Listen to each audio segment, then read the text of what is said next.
আমি স্পষ্ট ভাষায় বলতে চাই, ৭২-এর ভারতীয় আধিপত্যবাদী বন্দোবস্তে আর আগামীর বাংলাদেশ চলতে পারে না। ভারতীয় সংবিধানের মূলনীতির ভিত্তিতে প্রণীত ৭১-এর মুক্তিযুদ্ধের চেতনা পরিপন্থী ৭২-এর সংবিধান বাংলার মাটিতে চলতে দেওয়া হবে না।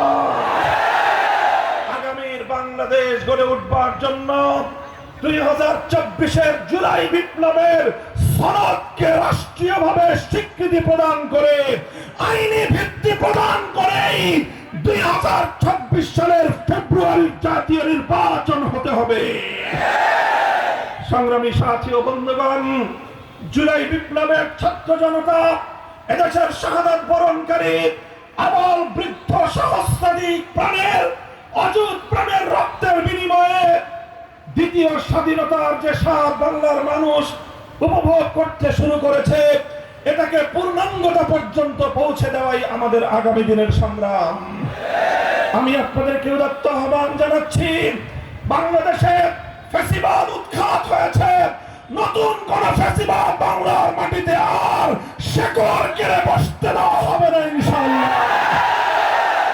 জুলাই সনদের ভিত্তিতে উচ্চ কক্ষে সংসদে দ্বিকক্ষ বিশিষ্ট সংসদ গঠনের সিদ্ধান্ত হয়েছে জাতীয় ঐক্যমত্য কমিশনে, কিন্তু সেই উচ্চ কক্ষ কিভাবে গঠিত হবে সেটা নিয়ে বাংলাদেশের রাজনৈতিক পক্ষগুলো একমতে আসতে পারেনি।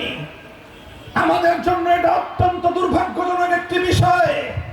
জুলাই বিপ্লবে যাদের সন্তানরা রক্ত দিয়েছিল, যাদের ভাইয়েরা রক্ত দিয়ে বাংলাদেশে ৫ই আগস্ট নতুন করে বাংলাদেশকে আবার স্বাধীনতার স্বাদ আস্বাদন করিয়েছে, সেই সহস্রাধিক রক্তদাতা শাহাদাত বরণকারী বীর শহীদানের আত্মত্যাগের এত অল্প সময়ের মধ্যেই জুলাই বিপ্লবের অংশীজনরা নিজেদের মধ্যে পারস্পরিক যে বিভক্তি এবং যে বিরোধের মধ্যে জড়িয়ে পড়েছে, বাংলাদেশের মানুষ এই বিরোধ দেখতে চায় না। আমরা চাই জুলাই সনদের ভিত্তি হবে আগামীর বাংলাদেশ গড়বার প্রধান রোডম্যাপ। ১৯৪৭ সাল, ১৯৭১ সাল, ২০২৪ সাল হবে আগামীর বাংলাদেশ গড়বার প্রধান মাইল ফলক।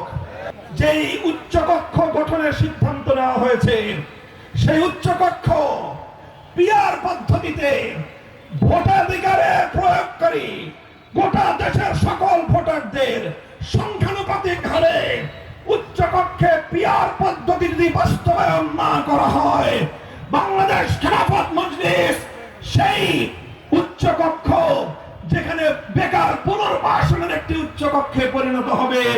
পিআর পদ্ধতি ছাড়া বেকার পুনর্বাসনের উচ্চকক্ষ বাংলাদেশের জনগণের ট্যাক্সের কাঁধের উপর বসতে দেওয়া হবে না ইনশাআল্লাহ।